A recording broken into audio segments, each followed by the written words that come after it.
Hello les geeks, c'est Aldric de GainGeek et bienvenue sur la chaîne YouTube de GainGeek. On se retrouve donc pour l'épisode 34 et comme son titre l'indique, Ikari et Tailmon est un épisode qui va ravir les fans de ces deux personnages. Et je pense évidemment à ma très chère collègue Tifalia qui va je pense beaucoup aimer l'épisode. Et moi, eh bien, si j'apprécie beaucoup le traitement porté sur la relation de ces deux personnages, et notamment à cette relecture de Tailmon, l'absence de la moitié du casting encore et toujours à l'épisode me pèse vraiment beaucoup. Mais attardons-nous d'abord sur le cœur de l'épisode. Commandarumon souhaite donc emmener ses 4 élus et leurs Digimon dans les terres des Fagas. C'est quoi les Fagas ? On nous en parle depuis plusieurs épisodes, mais j'avais toujours l'impression d'être à la ramasse et de louper quelque chose. Eh bien, Tailmon tente de nous l'expliquer, ce sont des terres sacrées où visiblement Millenniumon a tenté de se réfugier après la Grande Guerre. En tout cas, si j'ai bien tout compris, et j'en suis pas sûr, on ne sait pas trop ce que c'est, mais pour y accéder, il faut passer par l'océan, traverser un typhon et tout ça. D'accord, 2 choses à relever. On n'est pas prêt de revoir Yamato, Mimijo et Koshiro, car honnêtement, comment vont-ils traverser tout ça de leur côté? Et ensuite, est-ce que les Fagas ne seraient pas un synonyme des GAFA? Après tout, on est dans un monde numérique, on est passé par internet pour y aller, et en 2020, s'il y a bien une puissance numérique, ce sont les GAFA, à savoir Google, Amazon, Facebook et Apple. Du coup, je ne sais pas trop si la série cherche à nous passer un message ou à rallier les GAFA dans l'univers Digimon en montrant à quel point ils sont tout puissants et tout ça. Je ne sais pas ce que vous en pensez, mais c'est une théorie qui moi de mon côté me plaît beaucoup. Si ça se trouve, je me trompe mais complètement, et je pense que d'ici 1 ou 2 épisodes, on va bien finir par arriver dans ces fameux Fagas.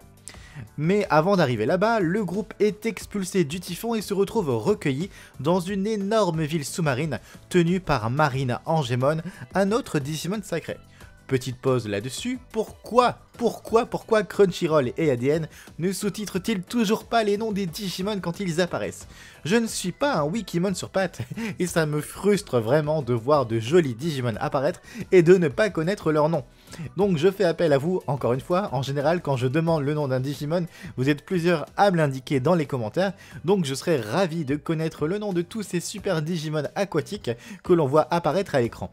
Car oui, on est servi en Digimon aquatiques dans ce monde sous-marin où les ancêtres de ces Digimon ont trouvé refuge après la Grande Guerre. Marine Angemon reconnaît donc Tailmon et Patamon et partage un point commun avec Tailmon, l'anneau sacré. D'ailleurs, Takeru s'étonne que Patamon n'en ait pas, ce qui fait rire les autres, mais il faut rappeler que Patamon n'est qu'au niveau enfant, contrairement à Tailmon et Marine Angemon. Tailmon d'ailleurs indique bel et bien que c'est cet anneau sacré qui lui confère autant de pouvoir dans un si petit corps, mais c'est pas réellement une explication pour moi dans ce reboot sur le fait qu'elle soit au niveau adulte. Je pensais que le bestiaire de Koshiro après l'épisode y répondrait, mais ce n'est pas le cas non plus, on insiste uniquement sur son anneau sacré. Que voulez-vous? On se contentera de cette explication même si on sait que c'est purement marketing et que comme lors de Zero Two et de Tri, ils ne veulent sûrement pas utiliser Plotmon, la forme précédente de Tailmon, car elle est moins marquante et moins populaire. Alors que si vous vous souvenez de Adventure Tri, il y a eu un reboot et après ce reboot, il aurait été normalement logique que Plotmon prenne la place de Tailmon, mais ça évidemment c'est un autre débat, on n'en parlera pas maintenant. Tailmon bénéficie donc dans cet épisode d'un traitement soigné sur sa relation avec Ikari. J'ai d'ailleurs beaucoup aimé qu'en un seul épisode, elles prennent les commandes du groupe. Taichi et Sora passent complètement au second plan et suivent les indications et les ordres de Tailmon, qui se positionne en excellent chef. Son statut de Digimon sacré lui permet, certes, mais elle dispose aussi d'une certaine sagesse et d'un profond charisme. Patamon, bien qu'il soit aussi un Digimon sacré, n'a par exemple pas du tout les épaules pour endosser ce rôle.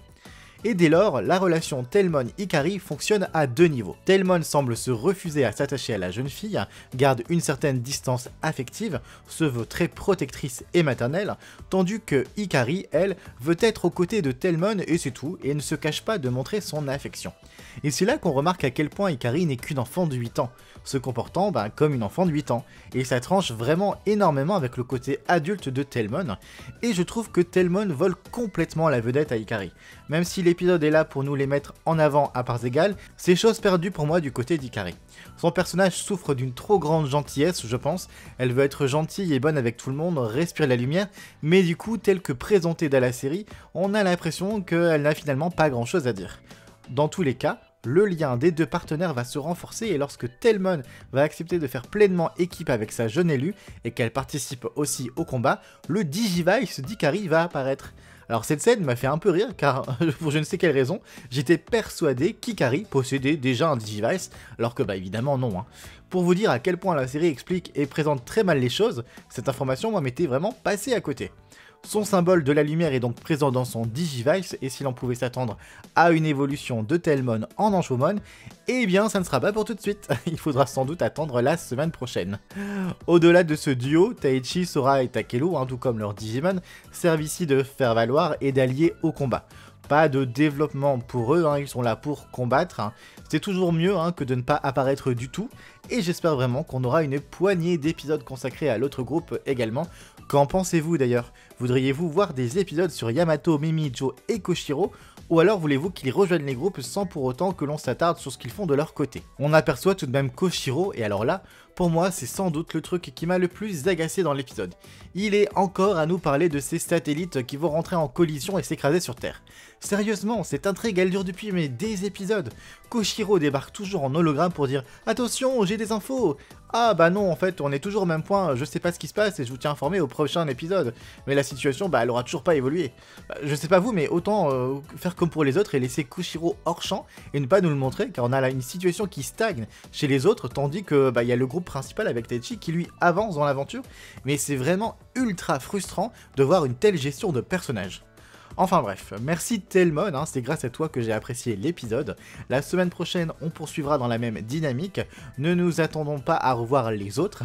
N'hésitez pas donc à partager vos avis dans les commentaires, à laisser un petit pouce, oui ça me ferait plaisir, et je pense qu'à YouTube aussi ça ferait plaisir, ainsi qu'à vous abonner si ce n'est pas encore le cas. D'ailleurs, ma série documentaire 20 ans de Digimon en France est terminée. J'espère que pour ceux qui l'ont regardée, elle vous aura plu. Je vous prépare de mon côté une nouvelle série documentaire très vite. À bientôt.